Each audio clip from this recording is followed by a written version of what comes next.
Dans cette vidéo, je vais t'expliquer comment faire pour avoir ton permis moto en 30 jours maximum. Et si tu me crois pas, reste bien jusqu'à la fin parce que moi, je l'ai eu en 27 jours. Allez, c'est parti.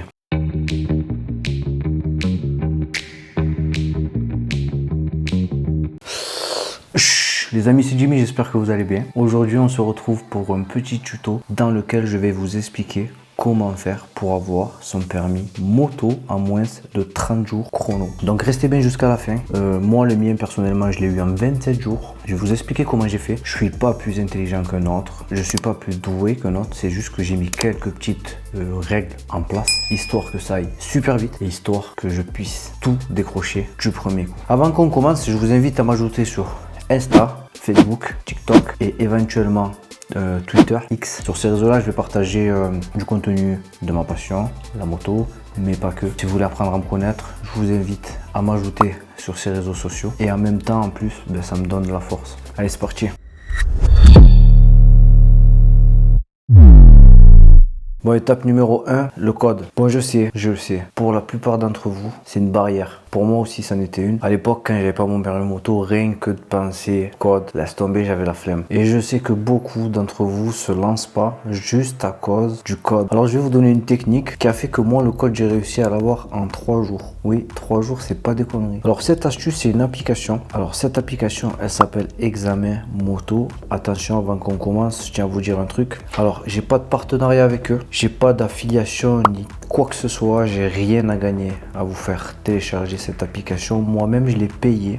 Je l'ai sur mon téléphone et sur ma tablette actuellement, mais je l'ai payé. Donc, cette application, moi, je l'ai utilisée parce qu'à l'époque où j'ai passé mon permis, c'était la meilleure que j'ai trouvée. Je sais pas si aujourd'hui, en 2023, il y a mieux. À l'époque, j'ai pas trouvé mieux. Donc, si aujourd'hui, vous avez trouvé mieux, s'il y a quelque chose de gratuit, mettez-le dans les commentaires. Voilà, cette application, elle coûte 4,99 €, 5 €. Vous la payez une fois, elle est à vie à vous. Et une chose qui est incroyable, c'est que quand je suis allé passer mon code, des questions de l'application avec les mêmes images sont ressorties le jour de l'examen. Ça, c'est juste incroyable. Donc voilà, cette application, téléchargez-la. Je prends ma tablette et je vous montre. Alors, cette application, elle va se présenter comme ça. Voilà, examen moto. Hop, vous rentrez dedans et ça se passe comme ça.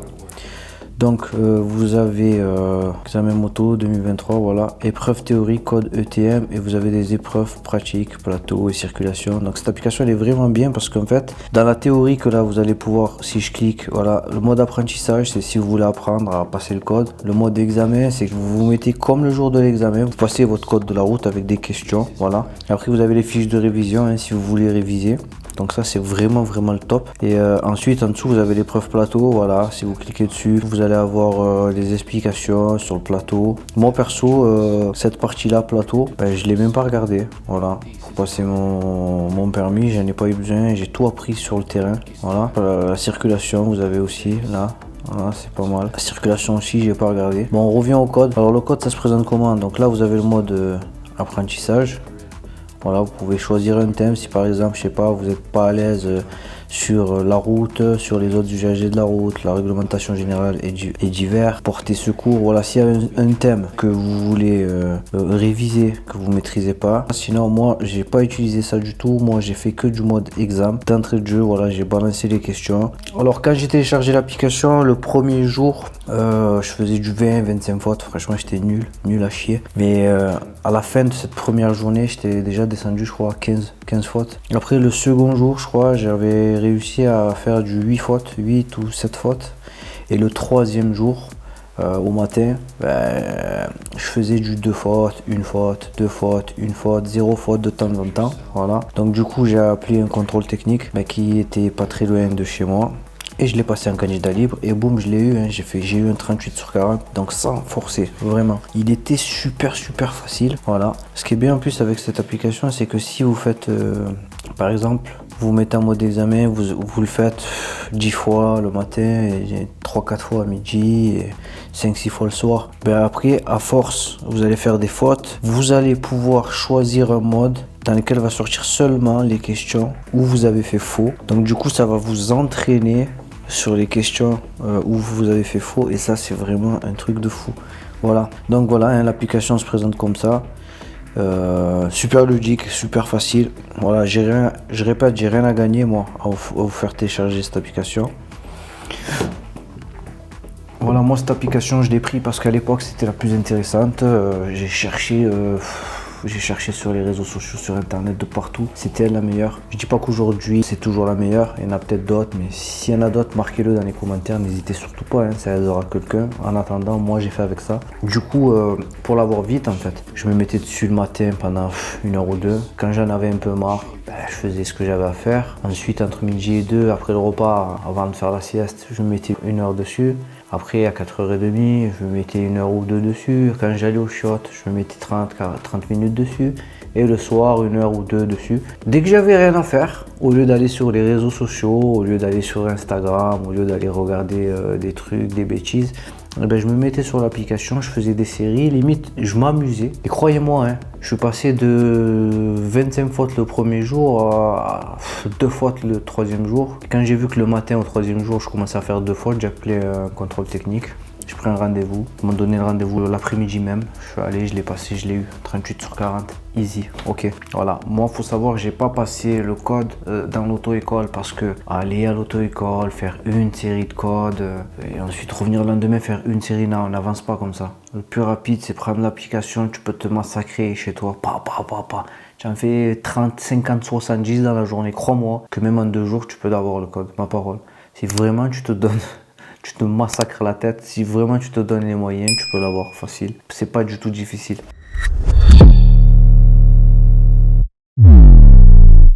Ensuite, voilà, étape numéro 2, une fois que tu as ton code, tu vas t'inscrire à un auto-école. Hein. Voilà, c'est basique. Alors attention, si vous voulez avoir votre permis moto rapidement, il y aura 2 clés très importantes à respecter. Première clé, c'est le temps. Qu'est-ce que ça veut dire le temps? Prenez-vous une période où vous avez beaucoup de temps libre. Je m'explique. Quand j'ai passé mon permis, il y avait des mecs, ça faisait 1 an qu'ils étaient là et qu'ils l'avaient pas eu. Je critique pas. Voilà, tout le monde va à son allure. Mais il y a parfois des raisons qui font que on n'y arrive pas. Voilà, donc mettez toutes les chances de votre côté. Et dans ces raisons-là, il y a quoi? Il y a le fait que quand on prend des séances de conduite, de plateau, par exemple, trop décalées, donc par exemple 2 heures première semaine de mars et 2 heures première semaine d'avril, il y a trop d'espace entre tout ce que tu as acquis là. En faisant 2 heures en début mars, tu touches plus la moto pendant 1 mois, au mois d'avril, entre guillemets, c'est comme si tu recommences tout à zéro. Tu comprends ce que je veux dire? Donc non, c'est pas comme ça qu'on fait. Cette astuce là du temps, en fait, qu'est-ce que ça veut dire? Ça veut dire, prenez-vous une période où vous avez énormément de temps et enchaînez les heures. Enchaînez-les. Moi, je faisais 6 heures par semaine. Oui, vous allez dire ça fait beaucoup. Mais je faisais par exemple 2 heures le mardi et 4 heures le jeudi après-midi. Ça fait 6. Semaine d'après, je faisais 4 heures le mardi matin et 2 heures le vendredi. Ça faisait 6. Mais en 3 semaines, j'avais quasiment fini. Le permis, c'était quasiment bouclé. Vous voyez ce que je veux dire? Mettez toutes les chances de votre côté. Quand vous enchaînez les heures dans la même semaine, vous en faites plusieurs. Déjà, vous allez vous habituer à l'embrayage, vous allez vous habituer à la machine et vous allez avoir une certaine habitude. Vous voyez? C'est comme si, je sais pas, je vais vous donner un exemple tout bête. C'est comme si, par exemple, je sais pas, vous savez pas jouer au ping-pong et que vous faites 24 heures d'affilée de ping-pong. Au bout d'un moment, vous allez savoir jouer au ping-pong. Voilà, ça reste. Là, c'est pareil. À force de pratiquer dans un court laps de temps, inconsciemment, vous allez maîtriser beaucoup mieux la machine que si vous preniez 2 heures début du mois, 2 heures fin du mois et ainsi de suite. Et là, ça avance pas. Et à chaque fois que vous remontez sur la machine, on dirait que vous recommencez à zéro parce que vous avez un peu perdu les habitudes, perdu le coup de l'embrayage. Vous voyez ce que je veux dire? Donc, clé numéro 1, le temps. Le temps. Voilà. Prenez-vous une période où, je sais pas, posez des congés, posez des RTT, je sais pas comment vous pouvez vous organiser. Faites comme vous pouvez. Si c'est pas en 30 jours, ce sera en 60 jours, 2 mois, 3 mois. L'essentiel, c'est que vous l'ayez. Ensuite, la clé numéro 2, l'auto-école, c'est la base. D'ailleurs, avant que je vous parle de ce petit conseil-là, je fais un big up à Dali, à son auto-école Les Peines Conduite. C'est là-bas que j'ai passé mon permis moto. Si vous habitez près de Marseille, sachez-le, il y a une superbe auto-école moto, Open Mirabeau. Allez, on reprend. Alors, je vous disais, la clé numéro 2, c'est choisissez votre auto-école. Ça veut dire quoi? Prenez une auto-école qui va avoir des dates à vous proposer. Ça, c'est important. En tout cas, voilà, moi, j'avais un peu regardé sur Internet et j'étais tombé sur cette auto-école-là. Que des avis positifs. Je sais pas, éventuellement, regardez les avis sur Google. Essayez de voir par rapport au bouche à oreille ce que vous entendez. Mais voilà, avant d'aller vous inscrire dans cette auto-école-là, juste parce qu'elle est à côté de chez vous, prenez des renseignements, voilà, c'est important. Il faut que cette auto-école-là vous donne des dates le plus rapidement possible. Voilà, ça c'est la base. Si vous êtes pris et que vous n'avez pas de date, vous allez faire quoi? Hein? Et ouais. Donc maintenant, vous enchaînez les heures. Moi, je préconise 6 heures par semaine selon votre emploi du temps, bien sûr, et si vous avez le temps. Moi, c'est comme ça que j'ai fait. Du coup, moi, le permis moto, je l'ai eu il n'y a même pas un mois, je crois, 27 jours. Voilà. Et en plus, il y avait eu des périodes de Noël, je crois. Donc pendant une semaine, c'était en stand-by. Donc en temps normal, je crois que je l'aurais peut-être même eu en 3 semaines. Ouais, 3 semaines, j'aurais pu l'avoir, je pense. Ouais, et en fait, le fait d'enchaîner les heures, ça va vous permettre de vous habituer à la machine. Un petit conseil aussi, essayez de prendre toujours la même machine parce que selon les machines qu'il y a dans votre auto-école, l'embrayage ça va être différent, le gabarit va être différent, la hauteur de selle peut être différente aussi.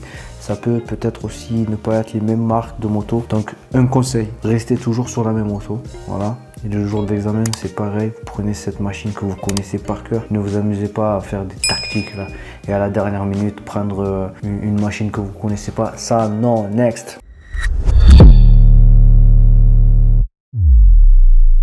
Ok, ensuite, je vais vous donner 2-3 petits conseils pour le plateau. Alors, pour le plateau, je vais vous donner des conseils basiques. Ça va être super simple. C'est des conseils que moi, on m'a donné au bout de 4 heures de conduite. Parce qu'il faut savoir un truc, c'est que moi, les 2 premières heures de plateau, j'étais complètement à la rue. Voilà. Écoutez bien, complètement à la rue. Je pensais que j'y arriverais jamais. C'était incroyable. Impossible de passer entre les quilles. Les 2 premières heures, j'ai dit à ma monitrice, j'ai dit non, je vais pas y arriver. C'est dingue, c'est pas pour moi. Je savais conduire. J'ai conduit des bécanes toute ma vie, mais j'arrivais pas à faire le lent. Alors le rapide, pas m'y rentrer, facile à l'arrêt de précision, tout ça c'était bon, évitement, tout était facile pour moi. Et le lent, j'y arrivais pas. Au bout de 2 heures, j'y arrivais pas. Ce qui s'est passé en fait, c'est qu'après j'ai pris 4 heures. Et quand je suis parti sur 4 heures, je suis tombé sur un petit jeune, là, super sympa. Je me rappelle plus son nom. Il m'a donné un conseil tout simple que je vais vous retranscrire. Et je sais pas, ce conseil, en fait, quand il me l'a donné, je me suis dit, mais qu'est-ce qu'il dit lui? Dans le doute, je me suis dit, allez, ça va, je vais essayer. Malgré que ces conseils, je sais pas, quand il me les a donnés, je me suis dit, non, mais c'est n'importe quoi. Enfin bref, croyez-moi, quand je les ai appliqués, j'ai rentré le lent. Ouais. Et au bout de 6 heures, j'ai fait 2 heures, puis 4. Et bien, au bout de ces 4 heures, j'étais prêt.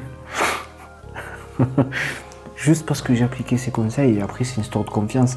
Vous le rentrez une fois, vous le rentrez 5 fois. Et au bout des 4 heures, je l'avais rentré 25 fois. Et donc, je savais que ça y est, c'était bon, c'était plié. Je savais comment faire. Conseil numéro 1 pour le plateau. Serrez le réservoir avec vos cuisses. Ça, c'est la base. Je ne le faisais pas. Quand je me suis amusé à le faire, tout a changé. Conseil numéro 2. Serrez du côté gauche le sélecteur de vitesse et côté droit le frein avec vos chaussures. Donc voilà, vos jambes, vos chaussures, boum, vous serrez tout. Voilà, ça va vous permettre de faire un avec la machine en fait. Vous voyez, vous faites corps avec. Donc vous allez bien pouvoir l'amener, avoir les sensations quand elle va commencer à tourner, pivoter. Donc ça, faites-le. Conseil numéro 3, casser les coudes. Alors, casser les coudes, ça veut dire quoi? Vous voulez casser comme ça, hein. Essayez de ne pas conduire les bras tendus. Vous voulez casser un petit peu. Et conseil numéro 4, servez-vous de votre regard. La machine, elle a tendance à aller toujours là où porte votre regard. Donc, quand vous rentrez dans une porte, si vous regardez la porte d'après, inconsciemment, la machine, elle va se diriger là où va porter votre regard. C'est comme si vous regardez par terre, vous allez poser le pied par terre. Voilà. 1. Serrez le réservoir. 2. Serrez le sélecteur et le frein. 3. Casser les coudes. N'ayez pas les bras tendus. Et 4. Se servir du regard. Très important. Le jour du plateau, n'oubliez pas bien sûr aussi vos équipements, hein, casque homologué avec des bandelettes réfléchissantes, gants homologués bien sûr, un blouson, un jean et des chaussures si possible montantes. Faites pas comme un collègue à moi qui arrive en survêt et qui s'est fait recaler. Il a dû repartir chez lui à chercher un pantalon. Enfin bref. Maintenant, je vais vous donner 2-3 petits conseils pour la circulation. Alors, pour la circulation, je vais vous raconter une anecdote, mais ça porte sur le conseil numéro 1. Faites toujours votre vérif. Alors, j'ai le moniteur qui m'attrape. Au moment où je dois faire la vérif, il me dit allez, on embarque. Donc, je me suis dit attends, on embarque. Il a oublié qu'il y avait la vérif, je la fais pas. J'ai bugué, fais pas la vérif. Ben, vous savez ce que j'ai fait? Quand il m'a dit ça, je lui ai dit monsieur, avant qu'on embarque, je vais faire la vérif. Et là il m'a dit allez, ok, je vous écoute. Donc je sais pas ce que ça voulait dire, mais avec la chance que j'ai, si j'aurais pas fait la vérif, ben je l'aurais pas eu. Donc conseil numéro 1, faites votre vérif. Même si vous êtes avec un moniteur cool et que vous avez l'impression que il y a moyen de pas la faire, non, faites-la. Faites-la toujours et faites-la bien. Conseil numéro 2, les angles morts. Toi-même tu sais, ça c'est la base, voilà. Moi quand j'ai commencé la circulation, j'avais du mal avec les angles morts. Parce que quand on sortait du rond-point, je pensais pas regarder à gauche. Je sais pas pourquoi je regardais à droite, à l'habitude du camion. Parce que je conduis des camions aussi, ça m'arrive. Et c'était un peu galère, mais voilà, après on s'y fait. Donc conseil numéro 2, les angles morts. Conseil numéro 3, et celui-là c'est le plus important à la circulation. Priorité à droite, ça c'est une dinguerie les gars. Faites très attention. Quand vous roulez et que vous voyez des intersections, s'il n'y a pas de panneau, s'il n'y a pas de marquage au sol, la voiture qui arrive de là, elle est tout le temps prioritaire. Donc faites très attention. Voilà. Mis à part s'il y a un mur sur votre droite, un mur, et là donc du coup vous pouvez rouler pépère. Mais s'il n'y a pas un mur, s'il y a des intersections, pas de marquage, faites très attention. Si une voiture sort, c'est priorité à droite direct. Voilà. Conseil numéro 3, on roule sur les dos d'âne le jour du permis. Eh oui, le jour du permis, on roule sur les dos d'âne. On les prend tranquille, mais on roule sur les dos d'âne. Conseil numéro 4, on ne s'arrête pas n'importe où. Voilà, si le moniteur il vous donne au talkie une consigne de vous arrêter sur le bas-côté, vous arrêtez pas au bord de la route. Continuez jusqu'à ce que vous trouviez un endroit adéquat, approprié, dans lequel vous pouvez vous arrêter. Éventuellement une place de stationnement, quelque chose comme ça. Ça arrivait à un collègue à moi, il s'arrêtait au bord de la route. Ça a été éliminatoire, donc faites attention à ça. Ensuite, conseil numéro 5, l'allure. Roulez pas à 30. Si je peux vous donner un conseil, entre 50 et 55.